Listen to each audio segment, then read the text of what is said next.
ഒരു മുതലയെ സങ്കൽപ്പിക്കുക. ഇപ്പോൾ അതിന്റെ ഇരട്ടി വലുതായി സങ്കൽപ്പിക്കുക. ഒരു ടാങ്ക് പോലുള്ള കവചവും ദിനോസറുകളെ തകർക്കാൻ നിർമ്മിച്ച താടിയെല്ലുകളും. ഇതുവരെ ഉണ്ടായിട്ടുള്ളതിൽ വച്ച് ഏറ്റവും വലിയ ചരിത്രാതീത മുതല പോലുള്ള ഉരഗങ്ങളിൽ ഒന്നായ സാർക്കോസുച്ചസ് ഇംപെരേറ്ററെ കണ്ടുമുട്ടുക.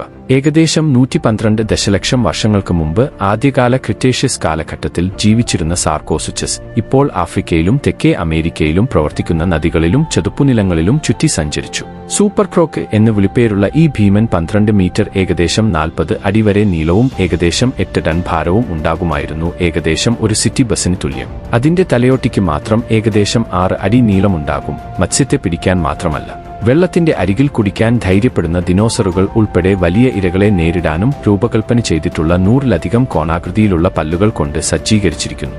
ആധുനിക മുതലകളിൽ നിന്ന് വ്യത്യസ്തമായി സാർക്കോസുച്ചസിന് ഒരു പ്രത്യേക സവിശേഷത ഉണ്ടായിരുന്നു. അതിന്റെ മൂക്കിന്റെ അറ്റത്ത് ഒരു വലിയ അസ്ഥിപിണ്ഡം, ബുള്ള എന്നറിയപ്പെടുന്നു. ഗന്ധം വർദ്ധിപ്പിക്കുന്നതിനും ആശയവിനിമയം നടത്തുന്നതിനായി ശബ്ദമുണ്ടാക്കുന്നതിനും ഇണകളെ ആകർഷിക്കുന്നതിനും പോലും ഇത് ഉപയോഗിച്ചിരിക്കാമെന്ന് ശാസ്ത്രജ്ഞർ വിശ്വസിക്കുന്നു.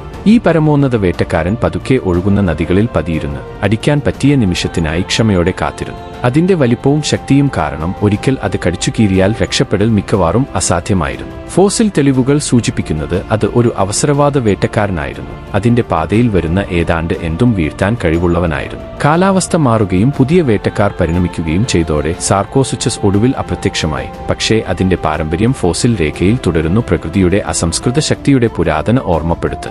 ഇന്നത്തെ ഏറ്റവും വലിയ മുതലയായ ഉപ്പുവെള്ള മുതലയുമായി താരതമ്യപ്പെടുത്തുമ്പോൾ സാർക്കോസുച്ചസ് ഏകദേശം ഇരട്ടി വലിപ്പമുള്ളതും വളരെ ഭയാനകവുമായിരുന്നു. അതിനാൽ അടുത്ത തവണ നിങ്ങൾ ഒരു മുതലയെ കാണുമ്പോൾ ഓർക്കുക, 100 ദശലക്ഷം വർഷങ്ങൾക്ക് മുമ്പ് ജലപാതകളിൽ പതിയിരുന്ന ഒരു രാക്ഷസൻ ഉണ്ടായിരുന്നു. അത് അതിനെ മുഴുവനായി വിഴുങ്ങുമായിരുന്നു.